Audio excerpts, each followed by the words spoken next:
I'm Abby, I have a lot of records, and this is Vinyl Monday.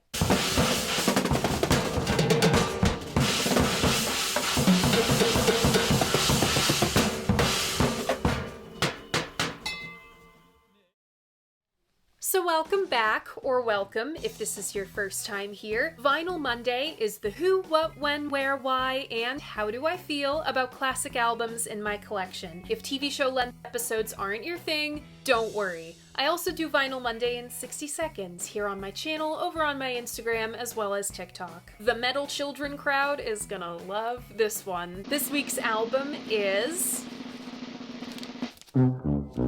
Upside Down. This week's album is Upside Down. This week's album is King Crimson, Larks, Tongues in Aspic. Congrats to those who guessed this one. Remember, if you want to play along, all you gotta do is check out my post tab. That's where I post the hints to what the next album is gonna be. I make announcements, I host polls. You can find all of that on my channel. And if you so choose, you can always read the written versions of my reviews on my website, linked in the description. The website's gotten a little facelift lately with a couple new, much needed features. You should go check it out. All right. Let's take the plastic off. I'm finally talking about this. Over the years, I have wound up with 2 copies of Larks Tongues. This one was my first, a very early US repress. This was my second, an EG Collector's Edition press from the 80s. I have EG in the Court of the Crimson King, Islands, and Red as well. I know these aren't great as far as dynamics and saturation of sound go, but I like them on my very bass-heavy setup. It corrects the issue. The Larks Tongues art was a collaboration between Robert Fripp, who wanted the sun and moon on the cover, and Peter Douglas at Tantra Designs. Peter came up with and painted the sun and moon meeting like they would an eclipse. It's meant to represent a balance of all things, light and dark, masculine and feminine, all that stuff. There are 2 main variations of the Larks Tongues cover art. I happen to have both. This is the alternate white border, and this is the standard red border, which you'll see on all newer presses and streaming. I'm not sure why they made the change. Frankly, I couldn't find a source even acknowledging it. On the back, we just have our track listing and personnel list. B-roll Abby will be showing you right about now. This album did come with a lyric sheet. On Larks, Tongues, and Aspic, we have King Crimson, Mach, I think 4 at this point. It took until the reunion in the 80s to have a consistent lineup between 2 albums. In any way, we always have Robert Fripp running the show. He plays guitar and mellotron on this album. He's joined by John Wetton on bass, piano, and lead vocals, Bill Bruford on drums. He also contributes spoken word to Larks, Tongues, and Aspic Part 1. David Cross on violin, viola, mellotron, flute, and spoken word on Larks Tongues, and Jamie Muir on auto harp, percussion, and what this album calls all sorts. That includes, but is not limited to, kalimba, gong, cymbals, bird calls, bells, buckets of mud, and whistles. Richard Palmer James serves as this ensemble's behind-the-scenes lyricist. Larks, Tongues, and Aspic was produced by King Crimson. Roll transition.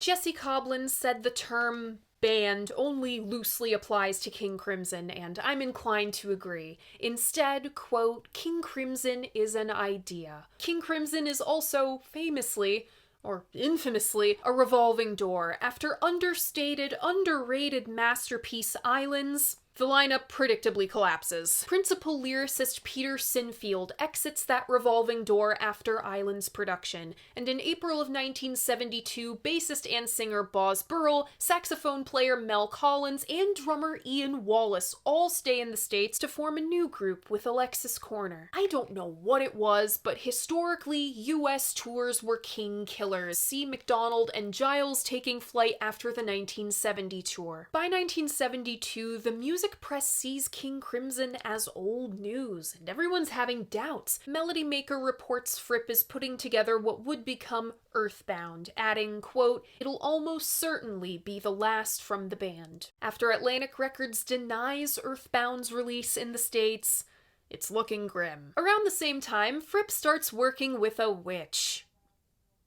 No, really. Wally Lark was primarily a columnist for Circus magazine, but the English rock circle knew her for being a practicing witch. Are you a good witch or a bad witch? She was the witch who lifted the curse supposedly placed on David Bowie in the Station to Station era. But before all that, Wally teamed up with Fripp in hopes of making a spoken word album about her craft. It didn't pan out, but she does stick around for a bit. Fripp starts wearing lots of crosses and beads a la Peter Green, became convinced psychic abilities ran in his family, and started practicing what he called low magic. Possibly you readers will be reading this and think it's a load of garbage. Spells don't possibly work. I've had a couple done for me, presumably by Wally, quote, "and I can tell you, they work." Whatever tangible outcome this had, we'll never know for sure, but practicing magic changed Fripp's outlook on making music. To the NME in 1973, he said music is, quote, "a very important magical tool in that if you can bring everybody together on one vibration, you can create a oneness and an energy without parallel." He decides the timing and maybe the vibrations are just right to form yet another King Crimson. All rise for prog rock's most decorated soldier, the only man to have served in all of the big three, Bill Bruford. To paraphrase the guys of the Vinyl Verdict podcast, the number of times Bill Bruford has been in and out of Yes and King Crimson is truly incredible. Bill had been orbiting the King Crimson verse for a long time. He played with Yes at the farewell gig of fucking hell almighty, The Cream! Who was in the audience that night? Michael Giles. Flash forward to 1972. Close to the Edge production makes Bill decide it's so over. He is a king of one-liners. Of his time in Yes, he said nobody could agree on what day of the week it was, and how we got anything done, I still don't know. In March of 1972, Yes shared a bill in Boston with King Crimson. No, not this bill, even though they did share this bill. This bill links up with that, Fripp, and decide we're so back. Fripp was playing hard to get, making Bill wait, quote, as if he had been a tomato ripening on the vine, ready to burst forth with goodness. In May, Fripp invited himself to Bill's place, they start jamming, and it accidentally turned into an audition. We went into my music room, and Robert said, "If I played this, what would you play?" Apparently I must have done the right thing. Next came the guy I probably would have gotten along the best with, John Wetton. John had just exited his gig with The Family. You may remember that name from alum Rick Gretsch's connection to... I'm tired, man. John had just missed the King Crimson boat before. He was in consideration to join Post in the Court of the Crimson King after Greg Lake left, but Boz got the job instead. After running into Fripp once every 6 months for like 4 years, he was invited to jam at Bill's place with him and Fripp. Everyone got on, all hunky-dory. John was looking to develop his singing more, and you know King Crimson loves a bassist-singer combo. Next came our resident Scotsman, and maybe the most interesting guy in our story, Jamie Muir. He's like a way less scary Ginger Baker, but man, what is this guy about? He always had an interest in ethnic music, meaning anything not from the West, Africa, India, the Middle East. He wanted to do what guys like Albert Ayler and Pharoah Sanders did. Improvise. Quote, "I just had to improvise. The first time it felt really dangerous, like the sort of thing you had to lock the doors and close the curtains on, because if anybody saw you, God would strike you down with a thunderbolt. But I took to it like a duck to water." He'd moved through a few groups before this, most notably Sunship.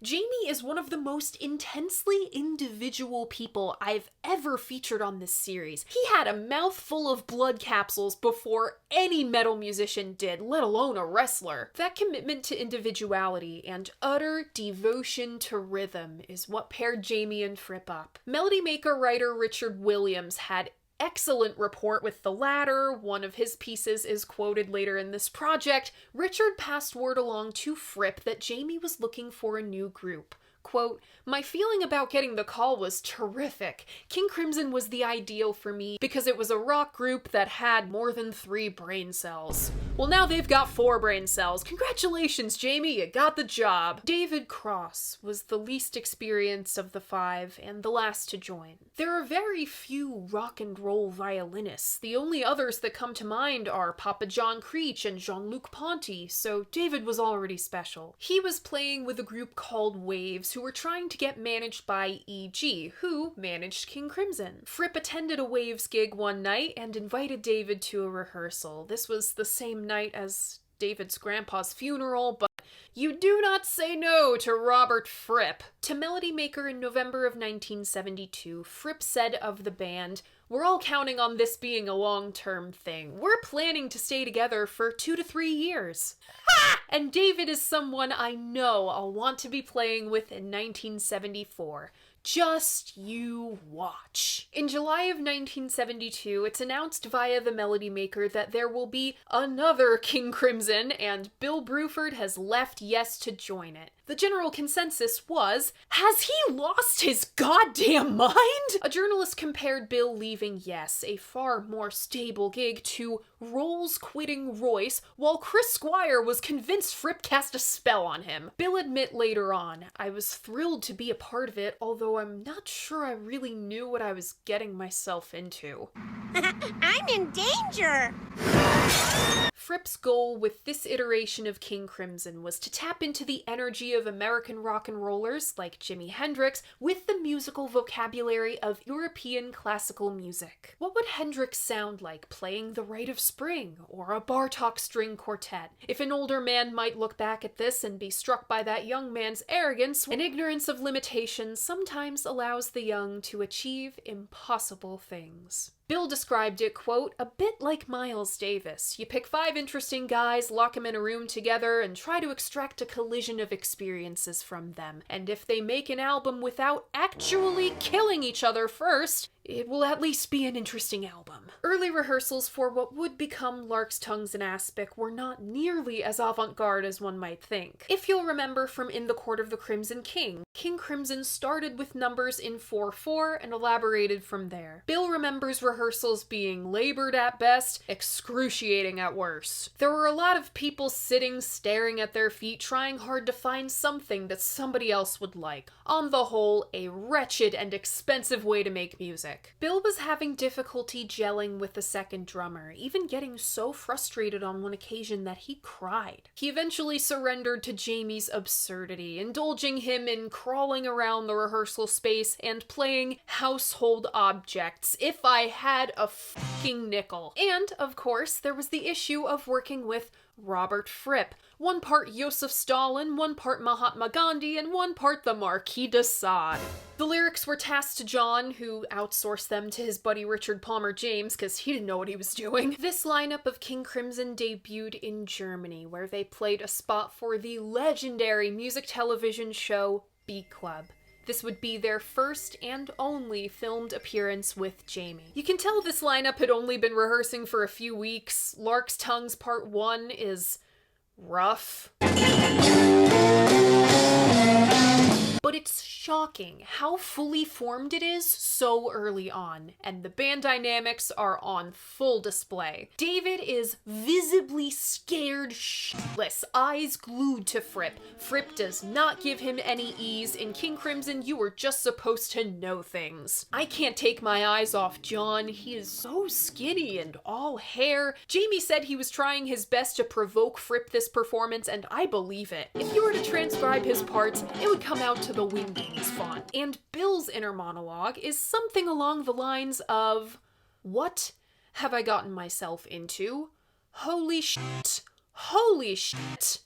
I'm going to die. This could not have been any more different than the last time he was on Beat Club. The following 27-date tour went surprisingly well considering the only old material they played was Schizoid Man as an encore. Then you remember King Crimson audiences expect something new and different from this band. You could certainly call a guy with a Salvador Dali mustache playing bird calls, a singing saw, a dish of pistachios, and hurtling chains on stage new and different. David said, quote, "I could have died when I first saw him start his antics on stage for the first time. I thought it was wonderful, but we had no idea he was going to do it. It was completely out of the blue." Lark's Tongue's production began in earnest on New Year's Day, 1973 at Command Studios. And this was the last time they recorded there. John described the astonishing incompetence of the staff, things constantly getting blown up and lost, Bill's entire drum track on Easy Money accidentally recorded on the same tape as the vocals, an engineer who'd never made an edit before, quote, "Every day there was something going wrong." The title was coined by Jamie as a description of the music they made. Author Sid Smith said that was, quote, "something very precious and delicate held within heavy matter, like a lark's tongue in Aspic. Jelly." Fripp took that name and applied it to the album's bookends. The track listing of Lark's Tongues in Aspic goes as follows.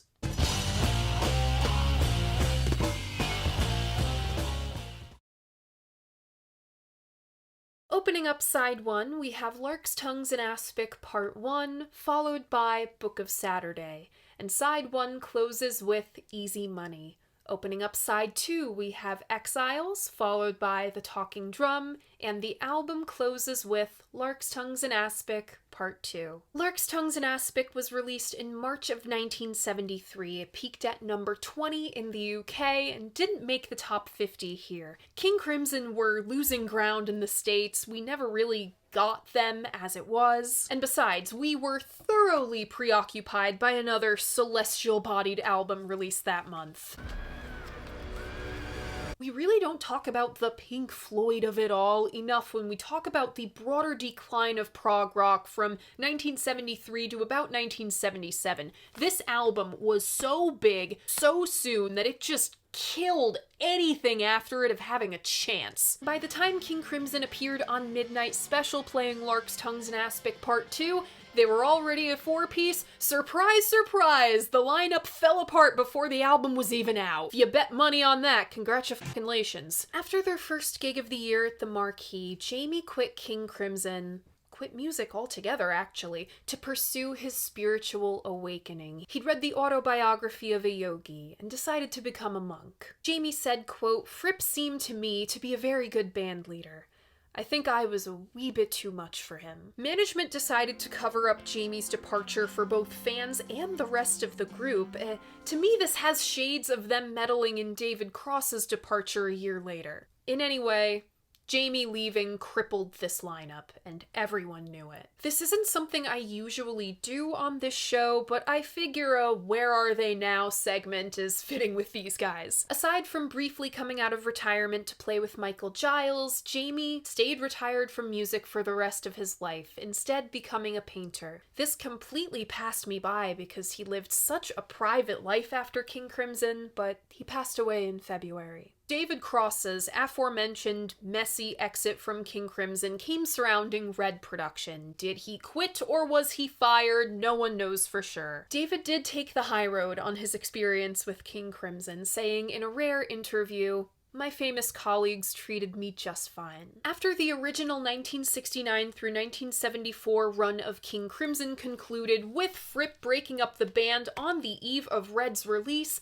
John did some time in Roxy Music. He formed his own groups, UK and Asia respectively, and released some solo stuff. He got sober and remained friends with Fripp for the rest of his life. He passed in 2017. Bill was the touring drummer of Genesis post King Crimson. He linked up with Roy Harper and John Wetton's UK. He formed his own group, then got back with Fripp in the 80s. He rejoined the Caravan again in the 90s. He hung up his King Crimson hat for good in 1997. He retired from music in 2009, using that time to write a couple books and get his freaking doctorate, and he's since come out of retirement to play with the Peter Roth Trio. Wally Elm Lark passed sometime in the 1990s. Not much about her is known at all, besides her connections to this album and Bowie. There isn't even a surviving photograph of her. Peter Douglas, artist of the Larks Tongues cover, seems to still be making art, otherwise living a pretty normal life. And of course, Fripp is still alive and kicking as of me making this video, contributing his thoughts on the Kendrick Lamar versus Drake beef on his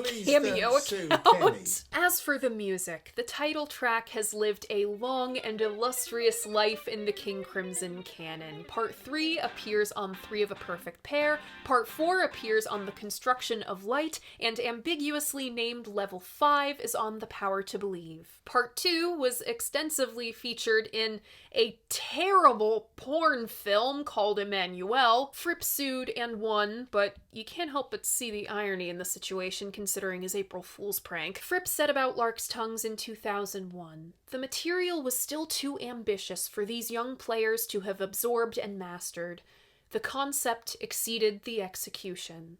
So, what do I think of Larks Tongues?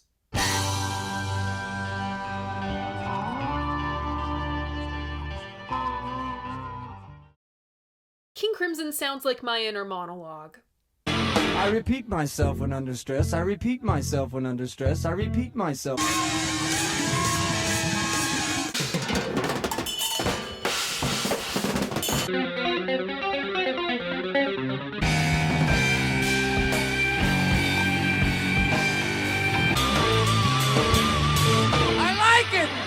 No, I am not medicated, thank you for asking. With this episode, I'm rounding out my coverage of the big 3 King Crimson albums, In the Court of the Crimson King, Red, and this. The forbidden secret 4th thing being Discipline. Back when I featured Red, I described it as if Larks Tongues had a child with the first Black Sabbath album, and that child was raised on Houses of the Holy. Larks Tongues is also the mother of Discipline. They have the same DNA, no question. With this record, King Crimson left behind the jazz sound. The jazz sensibility is still there, the improvisation, simultaneity, ESP, and some of the chords Fripp likes to use. They somehow tap into the same thing Can and Mahavishnu Orchestra did, without chording fusion. Instead, the sound is driven by A, the edgier side of classical music, and B, the combo of John and Bill. Sid Smith called it steroid funk, Fripp called John the Crimson Lurch, and called this rhythm section, quote, the flying brick wall, you know, play with it or duck. These two were great on Red. John is a more confident vocalist there, but with the atmosphere of Larks Tongues, they were able to explore the far reaches of their playing styles and abilities. What is that atmosphere? At risk of sounding inarticulate,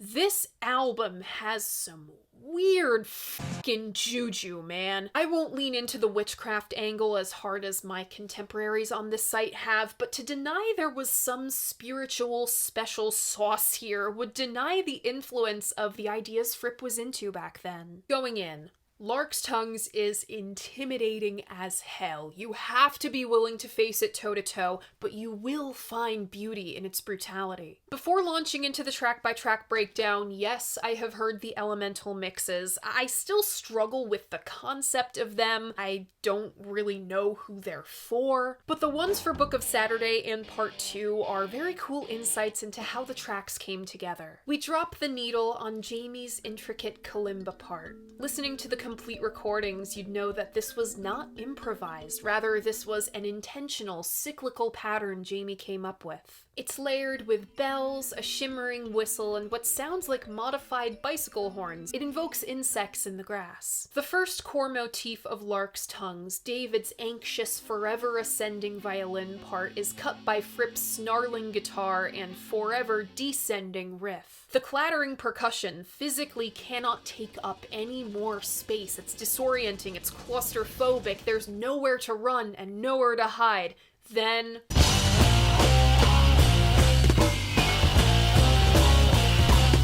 everyone clamps down on this monstrous riff. If you are not prepared for this, or if you naively turned up the volume on Jamie's quaint little stream, this will blow you into the next room. When I reviewed Red, I compared King Crimson to a monster. When the whole band locks its jaw down on a riff like this, it knocks the wind out of a listener. It's menacing and huge. Rarely can monsters elicit the shock and terror of coming up over the hill again, but somehow the second build is even more powerful. It's thanks to John's signature King Crimson sound and the awful gurgle he could get out of the wah-wah. Jamie gets to layer in more screeching horns like peacocks fleeing paradise, and Bill delivers a loud and clear roll into the second bruising pass of the riff. A spiraling bass line from John and one of Fripp's dizzying maniacal patterns carries us into an oddly funky rhythm section excursion. This is what Sid Smith meant when he said steroid funk. I love how inventive, creative, and textured the double drumming treatment by Bill and Jamie is. The band locks on another minor spiral before another rattling, driving section headed by John's muscular wah-wah bass. I always thought it sounds like these guys pulled their crash cymbal out of the dumpster, but I dig it. Nick? Yes, go on. Is it possible to have baking tin louder in my cans?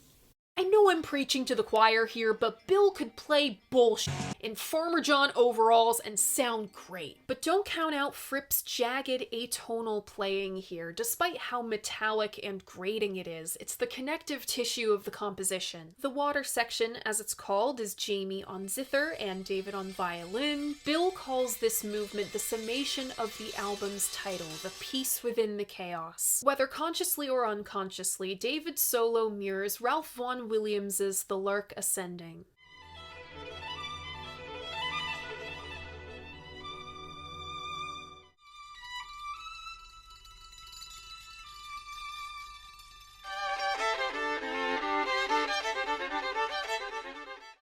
It's the lone winged creature in the scene, the butterfly that escaped the carnage darting around, or the swan dangerously close to the tidal wave. It's an emotive human element for us to connect with. The final movement before the mystifying coda features Bill sticking a reel-to-reel in front of his TV at home. Sid Smith's In the Court of King Crimson erroneously attributes this to a radio recording and gallows glass. In fact, it's two scenes from Weir of Hermiston.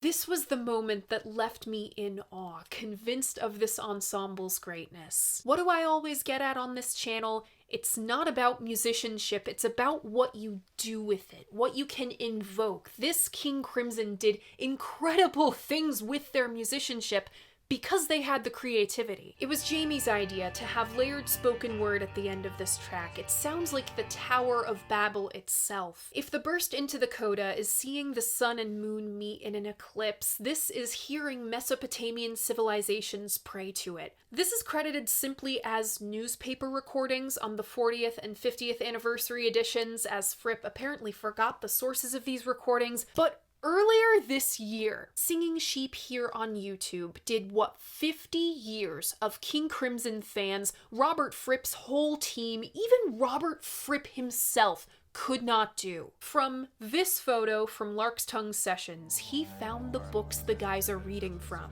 His videos are linked in the description. There's one comparing Weir of Hermiston to the 6th movement of Lark's Tongues and one breaking down coda. Amazing work. Bill wraps the whole thing up by saying, mumble mumble. These are men in their 20s after all. No movement overstays its welcome. Everyone does something different while still feeling cohesive. It takes us on a journey from terror through earthy muck, respite to doom to awe. Lark's Tongues Part 1 is the or get off the pot moment. If you can't handle this, bow out now, because you don't deserve to hear the rest. Book of Saturday grounds us in our present time with a reserved guitar, bass, and Fripp's winding feedback accents. About the lyrics, Richard Palmer James said, quote, I think what I was trying to do was create a sort of collage or scrapbook containing simultaneous images of a love affair before, during, and after, combining different viewpoints in space and time in hope of getting nearer to the story in its entirety. Before reading that text, Book of Saturday made me think of A Whiter Shade of Pale. Lo and behold, that's the comparison Richard himself made. It makes me think of the line in Free 4,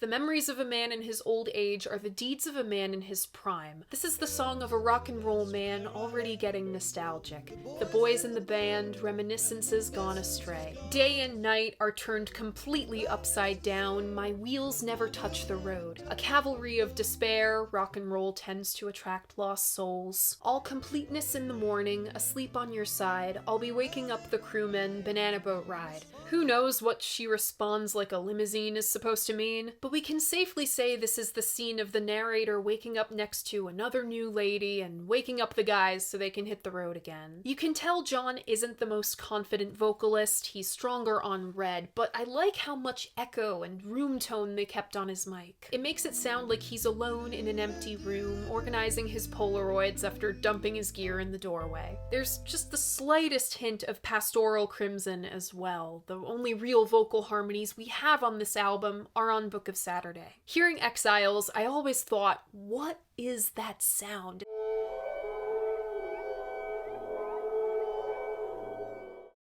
It's Jamie rubbing glass rods with a cloth. Try saying that 5 times fast. The throaty chants come in, linking this to the ritualistic moments in part 1. We also have some futuristic vari-speeding by Fripp. He properly enters with his dark, gloomy mellotron motif, marking this as a proto-fallen angel even without the original riff. It comes in like a storm over black waters. David's violin and flute heighten that at-sea feel. He's the flag as the spot on the horizon. The lyric is about Richard's somber realization that he didn't want to move back to his home of England. It's inspired by the last stanzas of James Joyce's A Portrait of an Artist as a Young Man. Again, I love John's ragged, untrained voice here. He delivers that hopeful but heavy feeling perfectly. The lyric itself, though, isn't as strong. Lyrics were never this King Crimson's strong suit. They were hurting without Peter Sinfield, and you could tell. This is some exceptional tender soloing by Fripp. It reminds me of his work on I Talk to the Wind,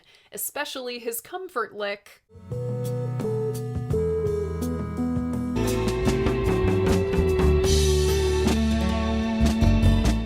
Overall, I feel like Exiles is most like something another prog group would have done. Easy Money is set apart by its stamping groove. It's the most rock and roll and maybe the most tangible cut on Lark's tongues. What makes Easy Money not another run-of-the-mill rock number is its use of sound effects, hissing snakes, a zipper, chains, and crinkling money. Contemporaneous to Dark Side came out just weeks before this. This is a really cool moment of 2 prog groups in very different spaces in their careers thinking of the same stuff. This is all existing in a vacuum. The gross, wet percussion is Jamie sloshing his hands around in a bucket of mud. John's hedonistic ad-libbing in the beginning is one of my favorite moments on this album. Are those church bells? What other band could blend a mellotron and a guitar virtuoso with buckets of mud and church bells and have it sound natural? I swear I hear a new sound effect every time I listen to this song. Speaking of guitar virtuoso, I appreciate the subtlety of Fripp's playing here. Even his winding yarn ball solo doesn't detract from the sheer power of the rhythm section. Listening to John's bass part on the Lark's Tongues sessions, I hear hints of what he would play on Starless. Isolating his parts certainly brings out how necessary it is to the off-kilter groove. In lyrics and music, Easy Money is a crude rendering of show business. Snakes in the grass and horny bastards looking to burn anyone for a quick buck. John doesn't doesn't deliver sleazy as well as, say, Roy Harper on Have a Cigar, but the sentiment is there. David gets lost on a number like this. I feel he could have asserted his presence long before the final verse, because he is the electricity to pin Easy Money to the wall. A wind machine segues us into Talking Drum, which I consider to be Lark's Tongues Part 1.5. This is very much informed by Jamie's musical experience. Before King Crimson, he was in an Osibisa offshoot called Asagai. While I do prefer alternate takes to the album version, as there is more of the titular talking drum on all of the others, I'm always taken by Talking Drum's cyclical nature. Even David's violin is locked into the spiral. This pattern doesn't feel too far off from what happens on Bitches Brew. I went hard on the circular feel of Bitches Brew, picked up from African rhythms and carried on in funk. We have these exact same influences here, minus the jazz approach plus European paganism. We were all cave people dancing around fires at one point, appealing to the elements not to wipe us out. We are at the mercy of the elements, and we are powerless to the endless spiral. The screeching finale was again Jamie's idea. I always thought it was a brass section like Schizoid Man, but it's actually Jamie and Bill playing modified bicycle horns. A measure of 11/8 and 10/8 transition out of Talking Drum, and because f*** it, this ensemble is tight enough to handle it, for a reference to the sacrificial dance of Stravinsky's Rite of Spring.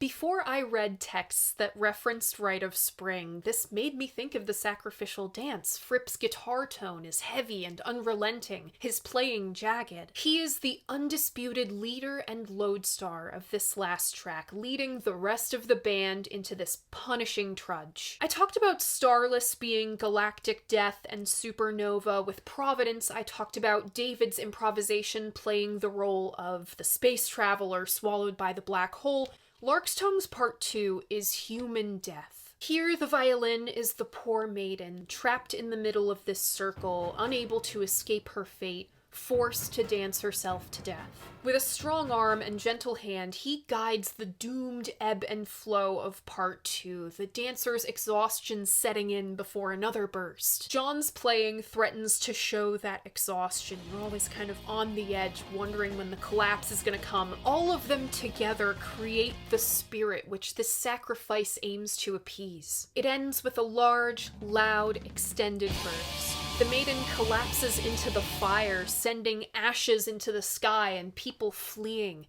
The spirit is satisfied for now. But it properly ends with Bill saying, "Could I do one more immediately?"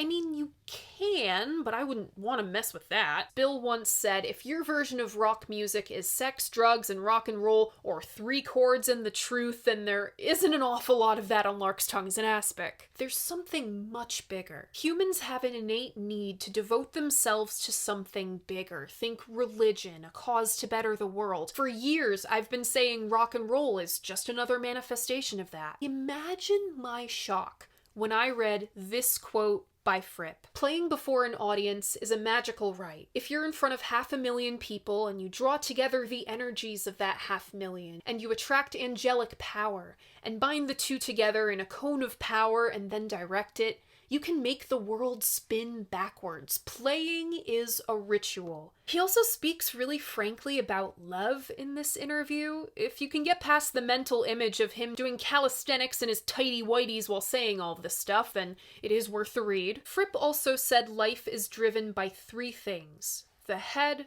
the heart, and the hips. He said Bill was the head, David was the heart, and John was the hips. Fripp himself was, quote, the lowest common denominator. What did Jamie provide? Spectacular, radical imagination. Dare I say he's the MVP of this thing. You know you're something else when Bill fucking Bruford steps to the side for you. Our 2 drummers are an odd couple. One in a fur vest and the other in overalls, but they needed each other. Bill said himself that Jamie nudged him out of the nest. Bill joined King Crimson to broaden his horizons as a player, and Jamie forced him to confront that. This ensemble speaks to the power of John and Bill, that which will take over on Red. They're contrasted by sensitive, quiet David and Fripp in his esoteric phase. Jamie throws that balance, channeling the ancient and wholly unpredictable. Fripp said Jamie's primary contribution was simply being him. Newcomers Jamie and David are balanced by John and Bill's established names in the scene, with Fripp as the fulcrum. There are so many ways you can divide this King Crimson. It's terribly engaging. Who knows?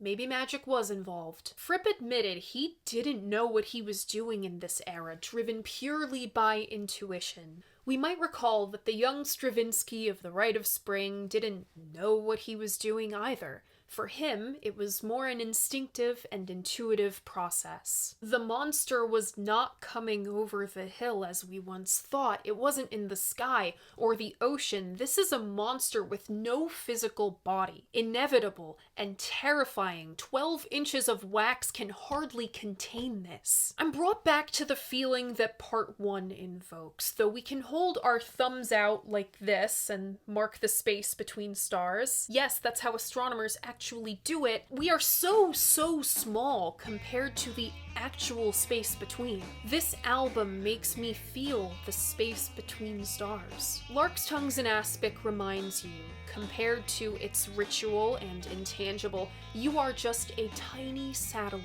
skating across the sky, untethered from the mothership in the Madonna.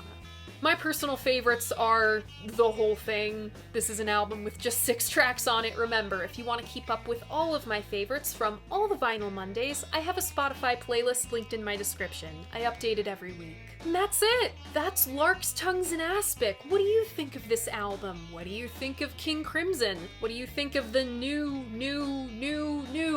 King Crimson? Leave a comment letting me know. I love hearing what you guys have to say about albums that I love, and remember, despite what some guy on the internet says, your opinion matters. If you like what I do here, you should like this video and subscribe to my channel. I post new episodes of Vinyl Monday mornings at 11. God willing, we've had some copyright issues with the last 2 episodes. 3, actually. Fingers crossed for 11, woo! Thank you so much for watching, and I'll see you guys next week.